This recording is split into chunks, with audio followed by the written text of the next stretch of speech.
dari bahasa Arab yaitu khuluq yang berarti budi pekerti, perangkai, tabiat, atau kebiasaan.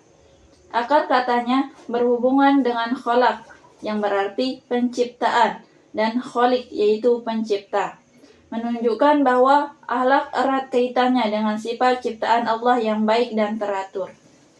Secara istilah, akhlak adalah sifat atau perilaku yang tertanam dalam jiwa seseorang yang mendorongnya melakukan perbuatan dengan mudah tanpa berpikir panjang. Bila dorongan itu menghasilkan kebaikan, disebut dengan akhlak mahmudah yaitu akhlak terpuji, dan bila menghasilkan keburukan, disebut dengan akhlak mazmumah yaitu akhlak yang tercela. Menurut Imam Al-Ghazali, akhlak adalah keadaan jiwa yang menimbulkan perbuatan dengan mudah tanpa perlu pertimbangan atau perkataan sehingga menjadi kebiasaan. Islam menempatkan akhlak pada posisi yang sangat tinggi. Nabi Muhammad SAW diutus untuk menyempurnakan akhlak mulia, sebagaimana sabdanya yaitu, "Sesungguhnya aku diutus untuk menyempurnakan akhlak yang mulia."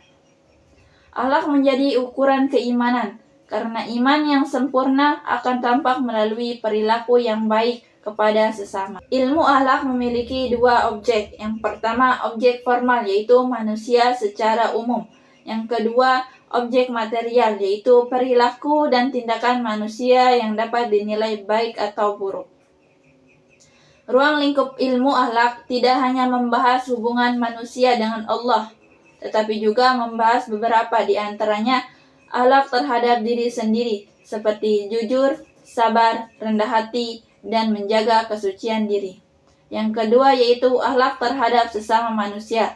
Contohnya seperti tolong-menolong, menghormati orang tua, berbuat adil, dan tidak menyakiti orang lain. Tiga yaitu akhlak terhadap lingkungan, yakni menjaga alam dan ciptaan Allah agar tetap lestari.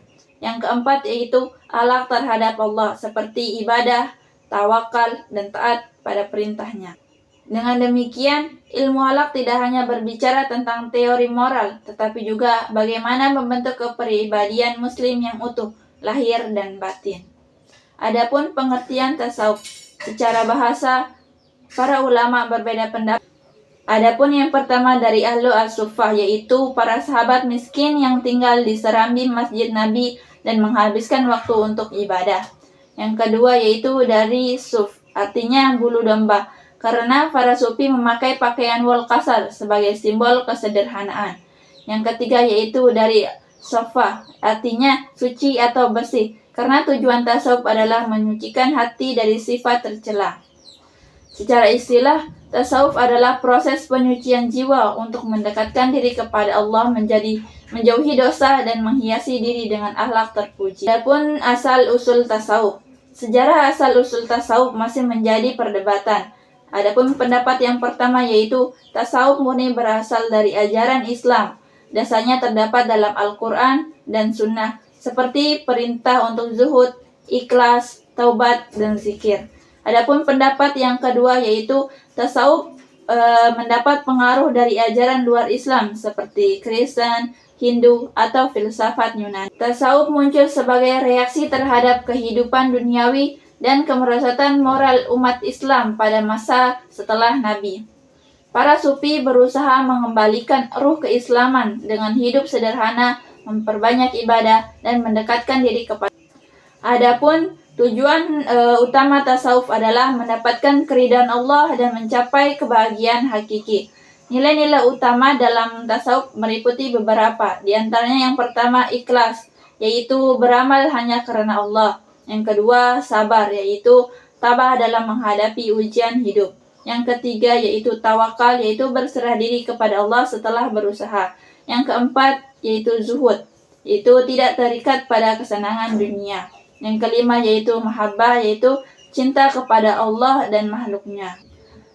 Relevansi akhlak dan tasawuf dalam kehidupan modern. Di era modern yang penuh dengan materialisme dan krisis moral, nilai-nilai akhlak dan tasawuf sangat penting untuk yang pertama, menumbuhkan kesadaran spiritual di tengah kesibukan duniawi. Yang kedua yaitu membentuk kepribadian yang jujur, amanah, dan berempati. Yang ketiga yaitu menghindarkan manusia dari stres, iri, dan keserakahan. Yang keempat yaitu mewujudkan kedamaian batin dan keharmonisan. Dengan akhlak yang baik dan hati yang bersih, seseorang dapat menjadi muslim yang berkarakter, berilmu, dan berjiwa tenang. Nah, penjelasan yang saya jelaskan tadi, ada beberapa kesimpulan yang dapat saya sampaikan, yaitu bahwasannya buku Akhlak Tasawuf menjelaskan bahwa akhlak dan tasawuf adalah dua sisi yang saling melengkapi. Akhlak mengatur perilaku lahiriah manusia, sedangkan tasawuf membina kehidupan batin agar suci dan dekat dengan Allah. Keduanya menjadi pondasi pembentukan insan kamil, yaitu manusia sempurna yang beriman, berilmu, dan berakhlak mulia. Sekian, Assalamualaikum warahmatullahi wabarakatuh.